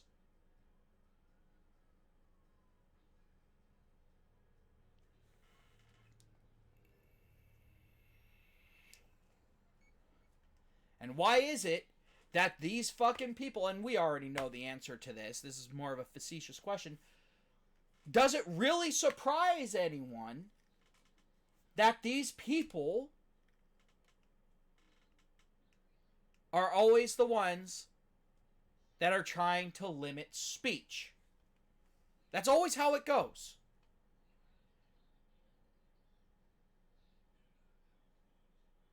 Saying, oh, you can't say this. Oh, you can't say that. Oh, this is offensive. That is offensive. And then when they're caught saying pretty much the exact same thing, just with the roles reversed, they're all like, well, privilege plus power. Or, well, it's okay when I say it because when I say it, it's true. No, bitch, no. That's never been how this has worked. You don't get to say shit and then tell people that they don't get to say shit. No. See, that's the type of shit that gets the people with guns, that legally own guns in this country, that gets them nervous. Because believe it or not, A lot of the people that lawfully own guns in this country do not want to use them to hurt someone. They will use it to defend themselves, their family, or their country. But they don't want to be put in the position to have to do that. That is the kicker. Whereas the people that are trying to take away these people's rights for guns are the ones that are wanting to cause harm unimpeded. I think it is very telling that these people are causing all this damage and all this suffering over someone who caused others suffering and ended up paying the price because it finally caught up with them. And that is what happened in these cases. The only one where that wasn't necessarily the case was Breonna Taylor. But at the same time, she had gotten herself associated with a lot of people that were causing a lot of fucking suffering.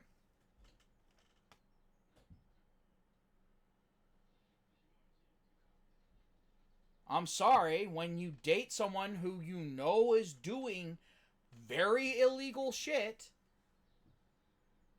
and has been violent with the police before, you're rolling the dice.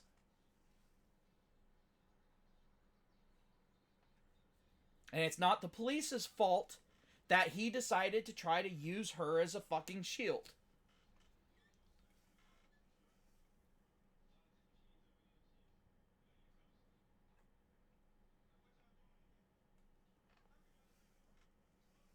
But it's funny.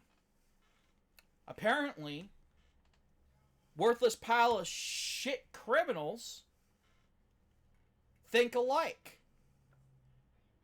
Because Black Lives Matter and Antifa are trying to use her as a shield as well.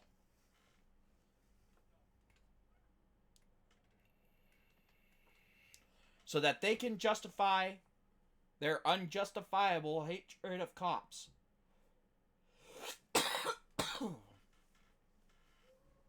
Now, I understand being nervous around cops. I understand not 100% trusting cops. I get it. I get it. Because you never know when you're going to come across a bad apple. But at the same time, respect the fucking badge.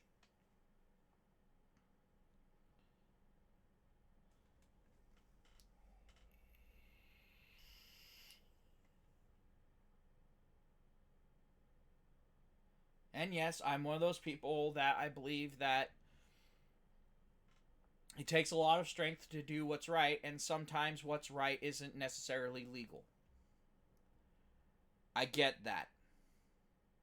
I do. I understand it. That sometimes the laws of man get so fucking broken that the only way to do the right thing is to break the law. I get that. And there are a few laws here in the U.S. that I believe that holds true for.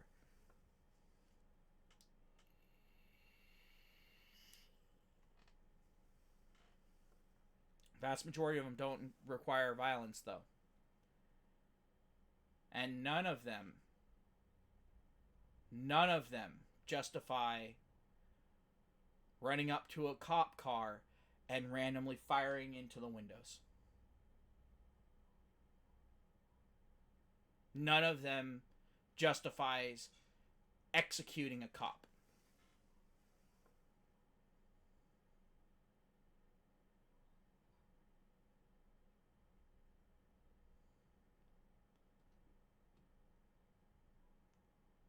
And none of them justifies stealing from someone.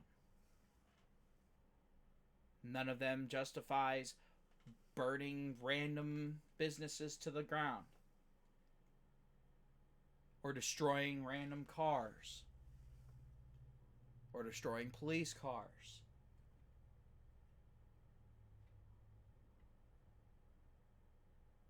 Or ganging up on the elderly.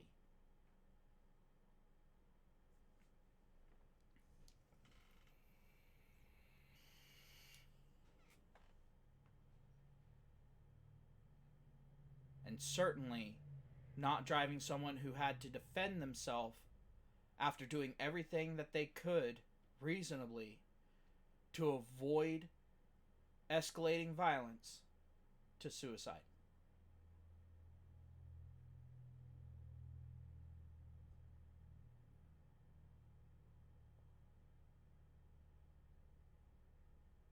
At this point, I'm just standing by. I'm waiting for enough of the people on the right to wake up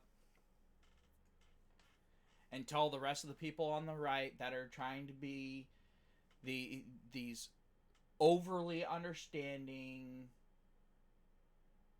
moral arbiters to sit down and suck a lemon while the real patriots take care of business. That's what I'm waiting for. Because I don't want to be the first one. Especially if I'm the only one. We've seen what happens when one person stands up. They're vilified, and the media just has a field day lying about them and dragging their name through the mud, putting out shit that's blatantly fucking wrong, blatantly untrue, and not having to do shit. I think at this point, if the media gets something blatantly wrong, the exact opposite of the truth, they should have to spend their entire prime time for that week telling people that they were wrong. Not making excuses, not even allowed to defend themselves on their own fucking station. They should be, because they're all about that, forcing people to say shit. Practice what you fucking preach, bitch. You sit there and you put out something that has been proven blatantly fucking wrong. The facts are saying that what you said was the exact opposite of the fucking truth. Guess what? You now lose all of your fucking prime time. You no longer have a chance to do it. Only thing that is showing up on there is what you fucking said and what the actual truth is. And that plays on repeat.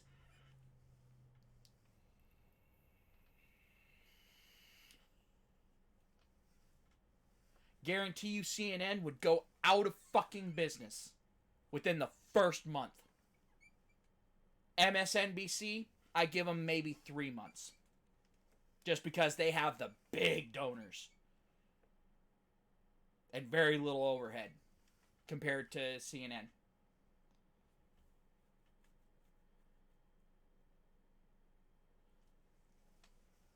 Yeah, CNN has the DNC behind them, but DNC's not exactly doing so hot no more now, is it?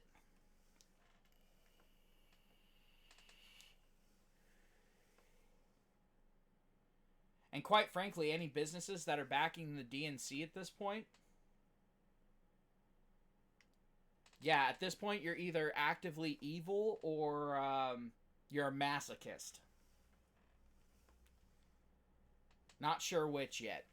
And I'm sure that some of them, there's going to be a combination of the fucking two.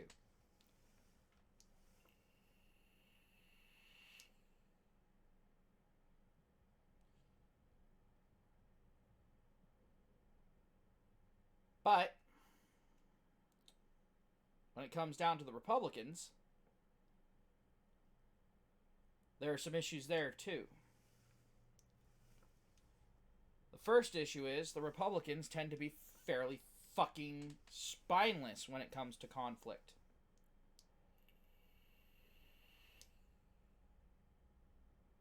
At least when it comes to our own people. They want to be people pleasers. And I don't know why.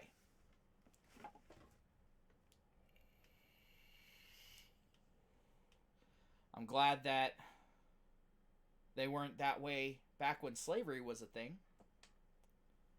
Because we'd still have slavery today if they were the same way that they are now.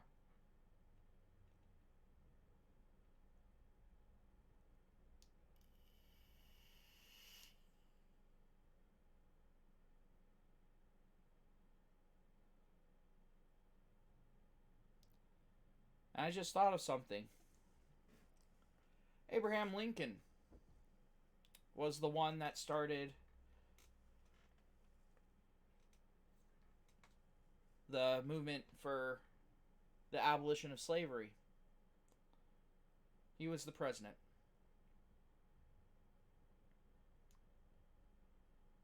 Look what happened to him.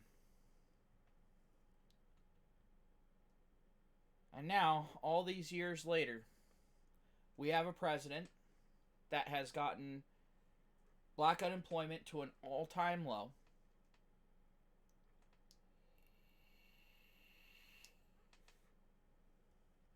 Has been telling the black community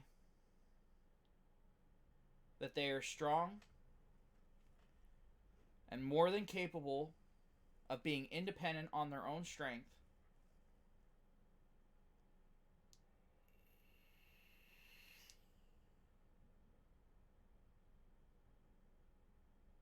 Telling them to not be controlled by others. And what is the left's response? Well, the one that stands out the most to me in this context is when the question was asked of when was the last time that an actor assassinated a president?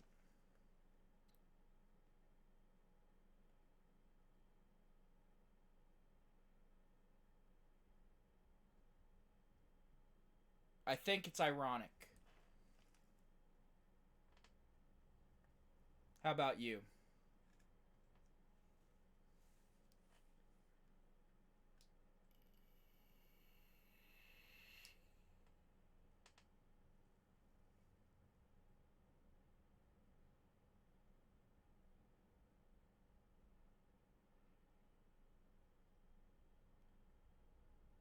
But then on top of it, now that they're seeing that college indoctrination is not merely enough to guarantee the seizing of power, now they're starting to pull their shit down in grade school levels. And it's getting younger and younger and younger.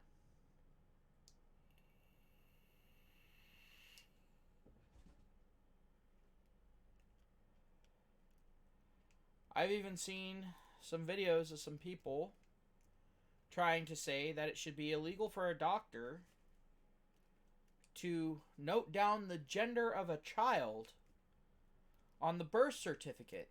That the child, once they turn 5, should be able to decide what they are.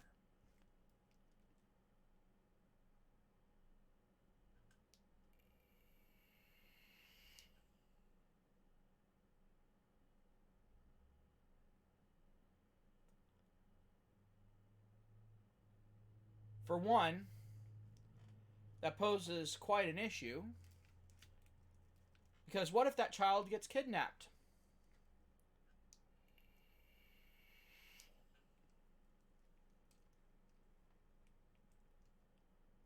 Not going to be able to put down the gender of the child. People aren't going to know what to look for, male or female.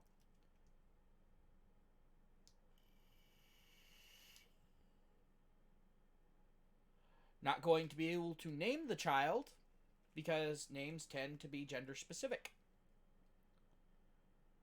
Or are they going to allow, at least for a temporary name, based off of what the parents see is between the kid's legs?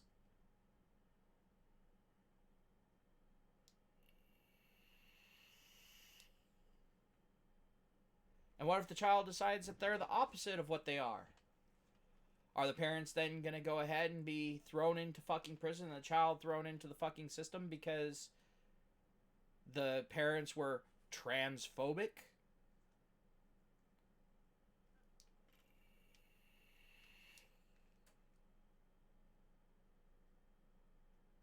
And anyone who's surprised at this point, you're new to this fucking channel because, for one, my rants go for a while. They go all over the fucking place. And then also, on top of that, I tend to follow shit to its most absurd conclusion.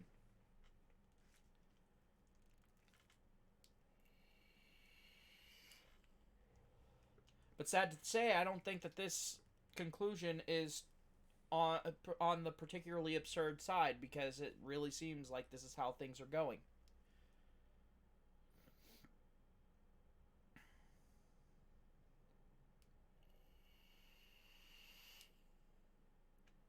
Oh, and they're trying to further erase religion from the life of people. They're trying to sit there and say that until a child is old enough to make their own decision, which now they're arguing for the age of 21, that parents are not allowed to force their children to go to church with them when they are young.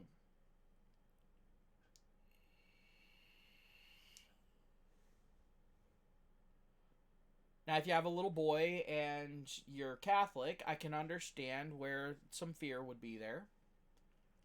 But, all joking aside,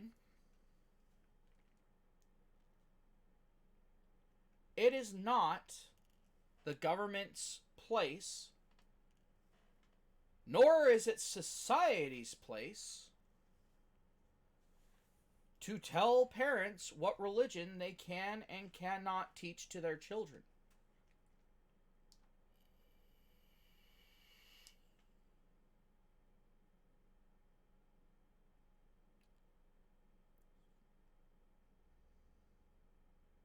Now, I don't care if you're an atheist or whatever.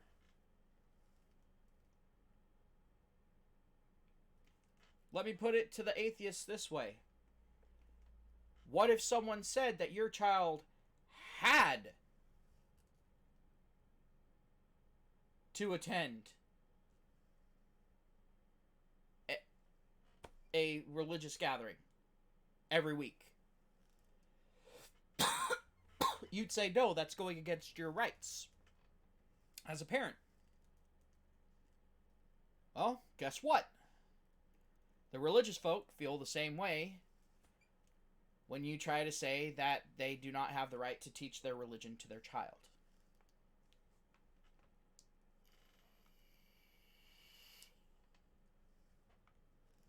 Now, of course, there are limitations. Like with cults, I do not believe that a child should ever be left in a cult.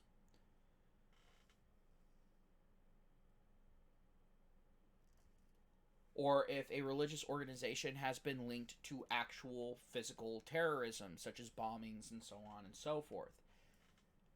And there's a basis for that in that particular place of gathering.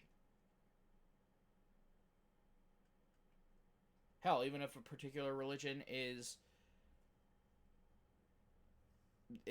like, if that particular place of gathering has a history of radicalization in any way. And I do not consider someone sitting there and saying, I don't believe that, gay marriage is right because the Bible says it's between a man and a woman. That is not right. That is not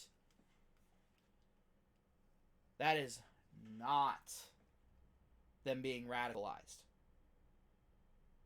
Them sitting there and saying that a country should be destroyed is radicalization. Them saying that people that think a certain way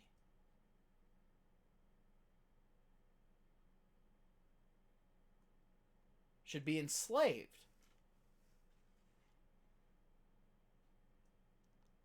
That's radicalization. Them saying people of a certain skin color are always evil and it's fine to do whatever you want to do to them because it's always justified, is radicalization.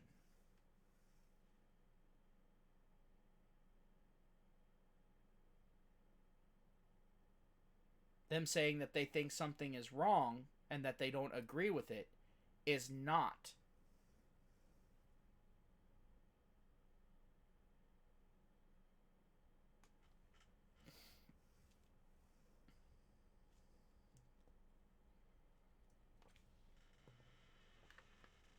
Funniest thing is most of the Christians that I know, they say they don't agree with it, but if it's going to happen, then that's between those people and God, and they're going to have to answer for it. It's none of their business.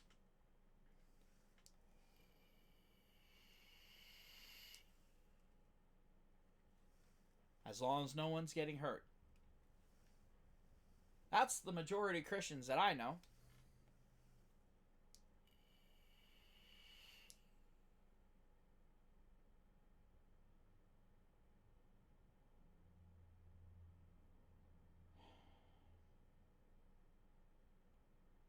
It's funny though. There's one bit in the Bible that really actually has me kind of confused. It says that the meek will inherit the earth. Well, it's kind of funny because in Revelation it says that evil will take over the earth.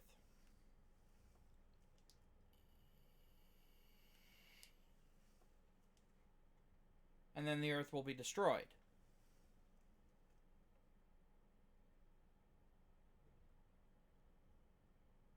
So if the meek are going to inherit the earth,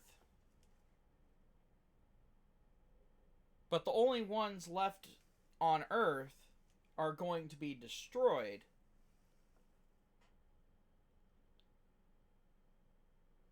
what exactly is the Bible saying?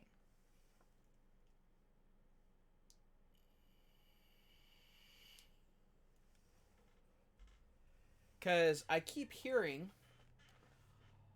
Christians quoting that, the meek shall inherit the earth. You have to turn the other cheek. But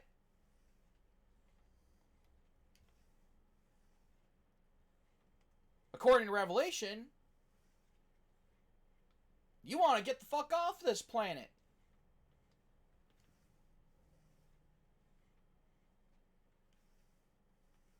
You don't want to be here at the end. You don't want to inherit this shit.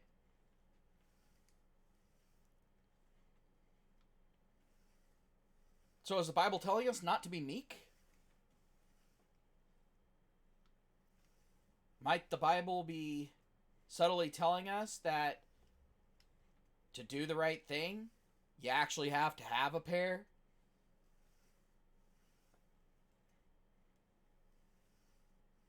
I'm just thinking. Because I never have met anyone that can go ahead and resolve those two conflicting issues.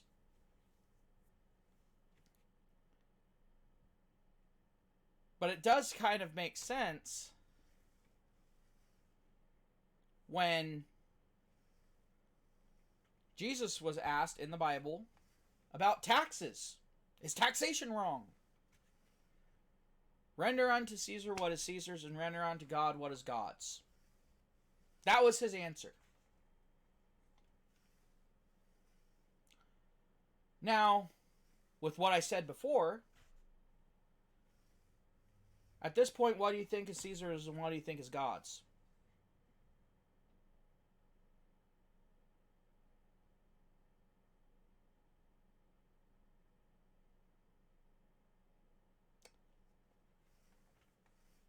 And even further than that, everyone in Christianity says that they should model themselves after Jesus. Well, when Jesus went in and saw people doing business in God's temple, what did he do? Did he sit there and waggle his finger and say, oh, shame on you, you shouldn't be doing that, shame on you? No, he didn't. He flipped the tables and drove them out with a fucking whip. Which was very much so against the law.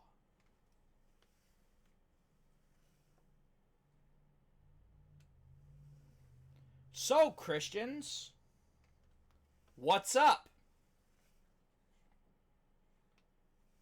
Can I ask why you're standing there like meek little dipshit lambs? Is there a reason why you refuse to step up to defend yourselves? Is it fear? Because I can understand that. If it is, that's fine.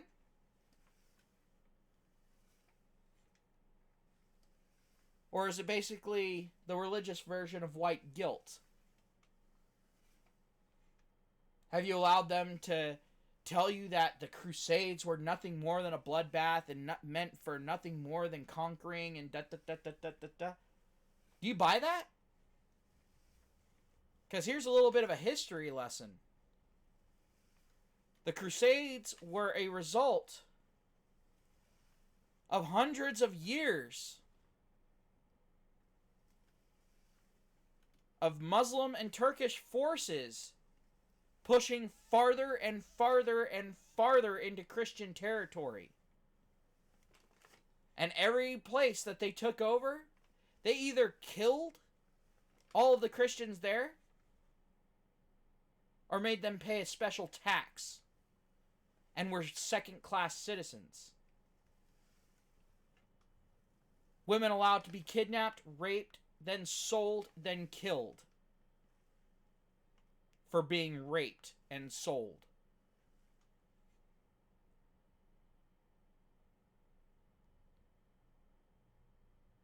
Yeah, I can kind of understand the Christians going on a murderous rampage after 100 years of that.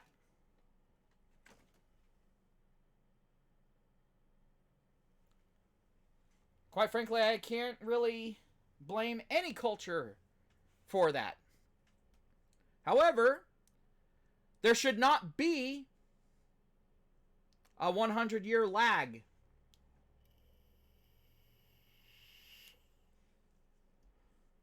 Just saying.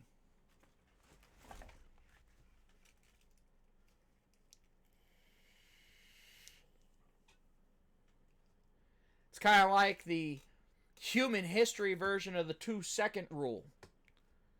You know, when you're waking someone up for the first 2 seconds, you can't hold anything they do against them. They turn around and they punch you. Shouldn't have been so close.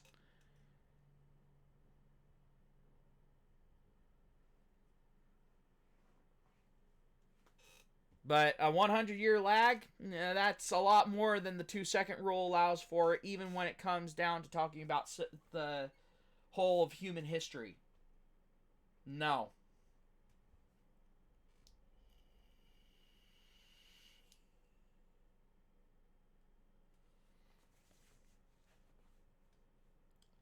Especially when the people that were wronging you have since then done everything they can to set things right. I'm sorry. You do not get to live a life of no work and all that just because a few of your ancestors were overworked. Doesn't work like that. I hate the idea of reparations because it's giving overly entitled little shits that will never be fucking satisfied money for suffering that they did not go through. And don't sit there and say, well, because of the cultural ramifications and us being held back, blah, blah, blah, blah, blah, blah, blah. No. You know what? You had every fucking opportunity You had more opportunities than anyone else in the world to make life better for yourself, and you failed to capitalize on it. That's no one's fault but your own.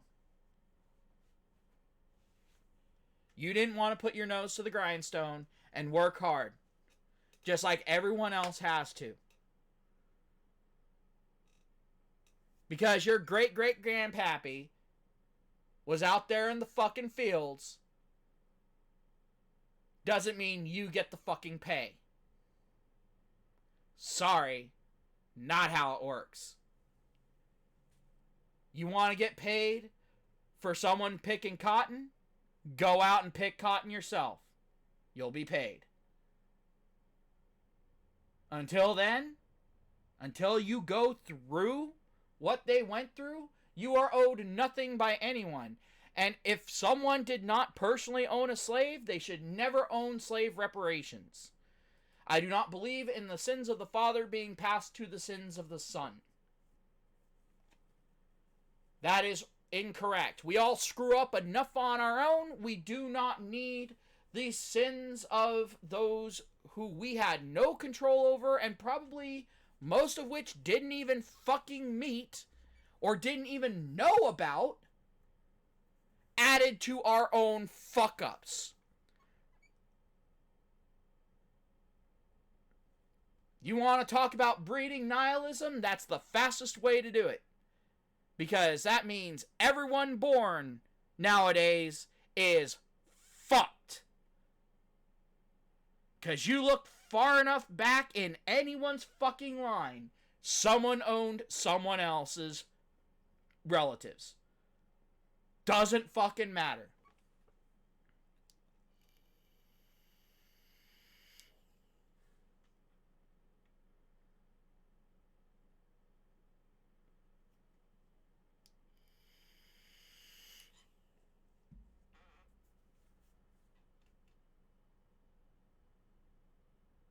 How about this? How about we stop the bickering amongst one another and actually go ahead and take a look at who's been telling us to be at each other's throats because of these bullshit reasons. Those are the people you have to fucking worry about, because those are the ones who have been orchestrating not only your misery, but everyone else's. And here's the little secret. The reason why they were doing that is because they're afraid of everyone getting along.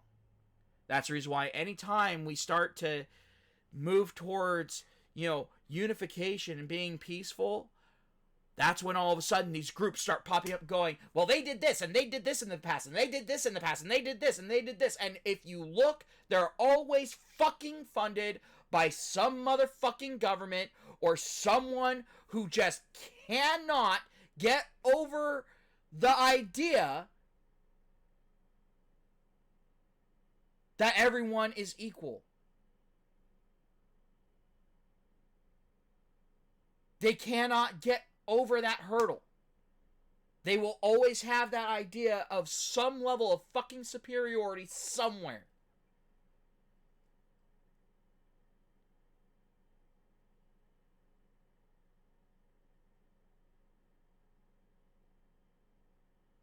There's a saying, follow the fucking money. Well, every time I have looked at where this money has come from, it's always been right back to the people who have always believed that one race or another is superior. Every fucking time. Then when it comes to feminism, follow the fucking money. It's people who have always believed that a certain gender has been superior. Even though nature has said otherwise, that neither is superior or inferior, but meant to complement one another. Kind of the whole purpose of a dimorphic species. It's so that one does not have to do everything.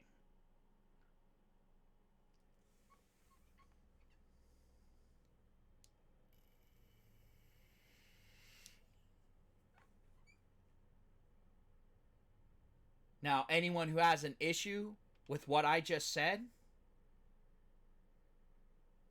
you're the problem. Not everyone else. Everyone else follows nature. You're the one trying to fight nature. But usually those people are also the ones that sit there and go, oh, you shouldn't do, you shouldn't eat meat, or, oh, people shouldn't eat animals, or, whatever, whatnot, or, oh, you shouldn't do controlled burns in the forest. It's all like, well, the thing is the fires that burn through the forest when you don't do a fucking controlled burn, and go ahead and ask residents of California on this fucking one. We know better than most. When you stop doing the controlled burns, the fires that do start tend to be 10 times as fucking destructive and kill more animals. And it renders the land absolutely useless for everyone, including the animals, for a longer period of time. Whereas with a controlled burn, the animals clear out for a month and then are right back in it.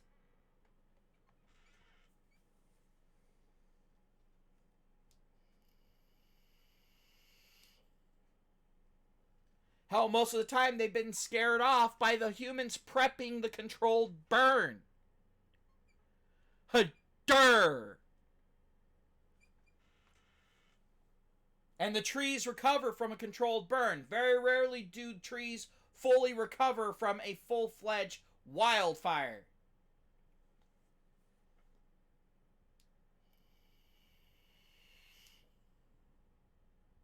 And in a controlled burn, you don't tend to have fire tornadoes. And with a controlled burn, you tend to not live for several months with smoke in the fucking air.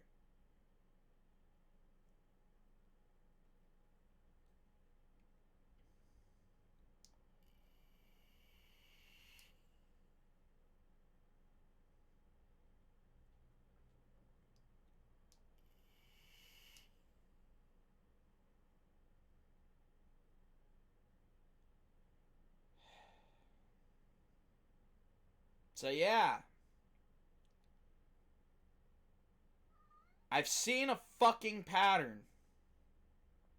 And unfortunately, it's a pattern that's repeated for decades that I can trace.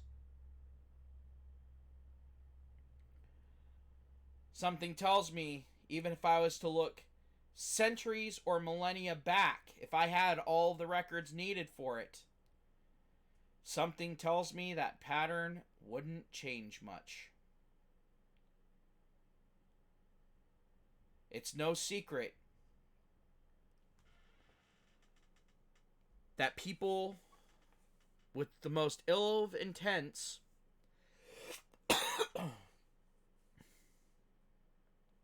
hate nothing more than unity.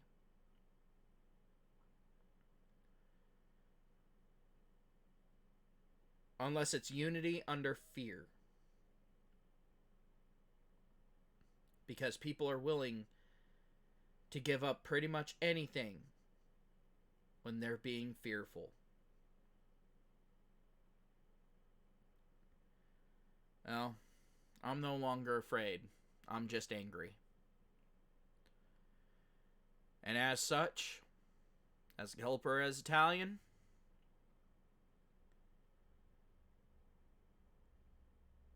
I say fuck giving any of you one more inch.